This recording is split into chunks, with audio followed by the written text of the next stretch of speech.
안녕하세요. 김태훈의 현명한 투자자 방송 시작하겠습니다. 오늘은 이 디스플레이 핵심 소재 중에 하나인 그 LMS에 대해서 좀 말씀을 드리겠습니다. 이 LMS가 시장에서 많이 소외되어 있는 종목이기도 한데 요즘 이제 디스플레이나 이런 쪽이 좀 인기가 없기 때문에 그렇습니다. 디스플레이는 특히 LCD 쪽은 우리 한국 기업들이 중국 기업들에게 완전히 가격 경쟁력을 잃어버린 산업이죠. 그래서 삼성 디스플레이 같은 경우도 이 LCD 사업 자체를 완전히 중단했습니다. 그리고 그 LG 디스플레이 쪽도 LCD 사업을 점점 축소시키고 있고 OLED 쪽을 사업을 키우고 있죠. 이 LMS라는 회사는 그 LCD 쪽에 들어가는 편광 필름을, 그러니까 광학 필름을 만드는 회사입니다. 그러다 보니 시장 자체가 중국 기업들 중심으로 옮겨가고 있어서 국내에서는 시장이 점점 줄고 있는 업체이기도 하죠. 그리고 이 회사가 갖고 있는 이 디스플레이 사업부 쪽의 프리즘 시트는 전체 매출액의 80% 정도를 차지하고 신규 사업으로 하는 블루 필터, 이 스마트폰 카메라에 들어가는 이 필터인데요.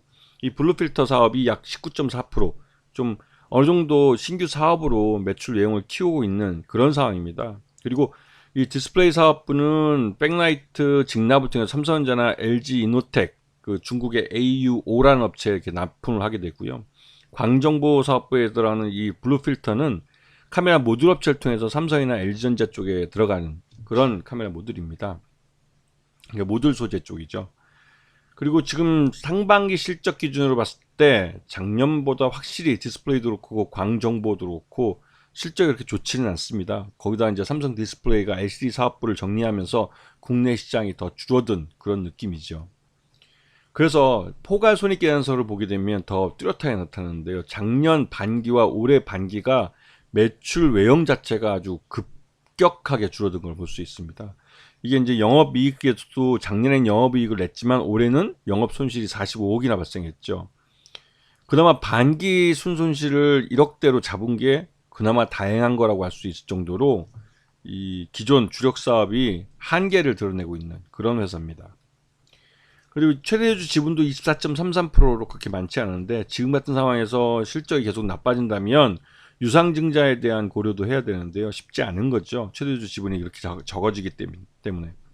자, 그런데 이 회사에 대해서 말을 하면서 갑자기 북한의 광물 자원에 대해서 이렇게 말씀을 드리는 건 최근 들어서 산업통상자원부가 2차전지 음극재 소재인 흑연을 국산화하겠다고 이 정책을 내놓은 게 시장 내에서 이런 그 흑연을 대체해서 2차전지 음극재 소재를 만드는 이런 쪽에 관심을 갖게 만든 거죠. 그러니까 뒤에서 말씀드리겠지만 이 그래핀이라는 소재, 아직은 양산을 하지 못하고 실험실 단계에서만 만들고 있는 이 그래핀 소재에 대해서 이 산업통상자원부가 2차전지 음극재 소재 흑연에 대해서 얘기를 하면 항상 그래핀이 나옵니다.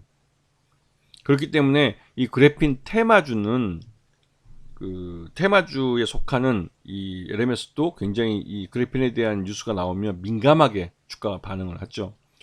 왜냐면 자기 주력 사업, 실제로 돈을 벌고 있는 사업보다도 이 그래핀이라는 테마 바람에 더 민감하게 움직이는 회사입니다. 하루 거래량도 지난 그 추석 연휴 직전에 마지막 거래에서 거의 하루 거래량이 6,294주밖에 거래되지 않았기 때문에 굉장히 적은 거죠. 대부분 이런 업체들은 한계 상업에 도달했기 때문에 최대주주가 이 상장사를 매각을 해서 한 100억 정도, 이제 코스닥 상장사는 한 100억 정도 합니다. 100억 정도의 경영권 프리미엄을 받고 이제 빠져나가는 경우가 많습니다. 그리고 새로 이런 그 상장사를 인수한 쪽은 새로운 사업을 집어넣어서 그 A&D라는 걸 사업을 하죠. 그래서 새로운 신규 사업으로 했는데 그 LMS 같은 경우는 그런 거에 적합한 회사인 것 같습니다. 지금 당장 매출액 점점 줄어들고 있고, 그리고 LCD 쪽에서 관련된 이 필름이기 때문에, 광학 필름이기 때문에 중국 업체랑 거래하지 않으면 매출 외형을 유지하기가 굉장히 어려운 사업이에요. 그리고 국책과제로 하긴 했지만 그래핀은 실제로 양산하기가 굉장히 어려운 기술입니다. 아직까지 이제 이 그래핀을 대량으로 양산했다는 그 뉴스를 본 적이 없기 때문에 여전히 시장에서는 양산하기 어려운 기술로 알려져 있고, 다만 이 회사가 이 그래핀 관련해서 국제과제를 수행했다는 게 기록으로 남아있기 때문에 이 그래핀 관련해서 또 흑연 관련해서 뉴스가 나오고, 특히 2차전지 음극재가 흑연이 사용되기 때문에 이런 뉴스가 나올 때 LMS는 민감하게 테마성, 그래핀 테마성 움직임에 동참하는 회사로 나옵니다.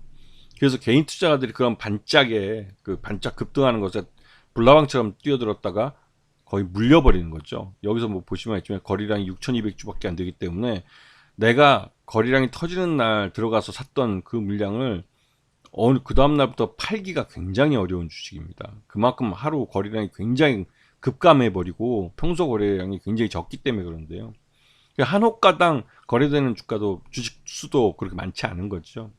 그래서 자기 사업에서 확실하게 수익을 내고 있고 성장성이 있지 않은 이런 테마성 종목은 개인 투자로서 굉장히 조심해야 한다는 말씀을 드리고 싶어서 일부러 LMS를 좀 말씀을 드리는 겁니다.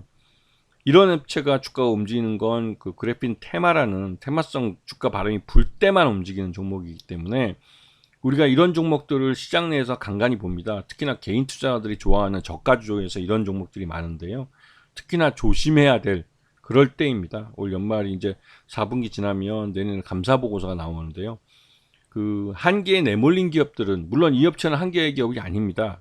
아직까지는. 하지만 이 계속 횟수가 매년 지나면 지날수록 주력 사업이 쪼그라들고 있기 때문에 이 적자는 더 늘어날 수밖에 없고 중간에 회사를 최대주주가 매각해서 나가면 최대주주는 그렇게 경영권 매각해서 경영권 표현 받고 나갈 수 있는 그 기회라도 있지만 일반 개인 투자자들이 이런 종목에 잘못 달려들면 말 그대로 상투에 물려서 빠져나올 수도 없는 그래서 손실만 매일 늘어나는 그런 상황이 내몰릴 수도 있습니다. 그래서 그런 것을 조심하라는 의미에서 말씀을 드리는 거죠. 아시겠죠? 자, 오늘 방송 여기서 마치겠습니다. 감사합니다.